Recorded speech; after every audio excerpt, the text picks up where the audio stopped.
अस्सलामुअलैकुम साथियों, ये बोलान है, खंजीरा पोल है, बलूचिस्तान है, कोयटा है। ठीक है ना। ये वो जगह है जो आर्मी वालों ने कहा इधर स्टील पोल बनाएंगे। स्टील पोल तो क्या, ये देखो लोगों को स्टील पोल, ये तो यहाँ इंतज़ामिया ही नहीं है, कमिश्नर डीसी नहीं है, आपका लेवीज़ नहीं है। सुबह 6 बजे से हम लोग महसूस रहेगा।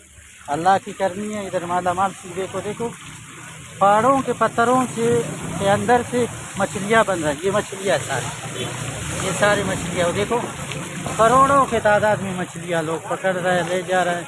बाकी लोग भूखे प्यासे पड़े इधर। तो अल्लाह हिफाजत करे। हुकूमत के नाम की कोई चीज़ ही नहीं है बलूचिस्तान में।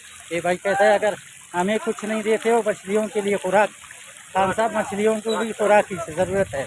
आप खान साहब को क्या कहते हो, खुराक भेजें? खुराक भेजे खान साहब कहता है इन हैवानों का ख्याल करें। हुकूमत से गुजारिश है कि हमारे ख्याल ना करें, खाना पीना ना दे इनको, तो दे। खान साहब ये सारे आपके मानने वाले हैं। अंदर भी एक सा है, इसके अंदर भी खान साहब इन्हीं की जंग आप लड़ रहे हो, हम जानते हैं। अल्लाह का हिफाजत करे। ये सारे खुराक मांग रहे हैं। ये देखे काट लिया इतना बड़ा इसकी भाई के हाथ में। हाँ, यानी इतने भूखे है ना अभी। खान साहब किसी को भी भूख लगेगा वो ऐसे ही काटेगा। ठीक है ना। अल्लाह सा डाला हुआ है ना, ठीक है, आवाम भी ऐसे भूखे है, खान साहब लूटने को तैयार है लोगों को।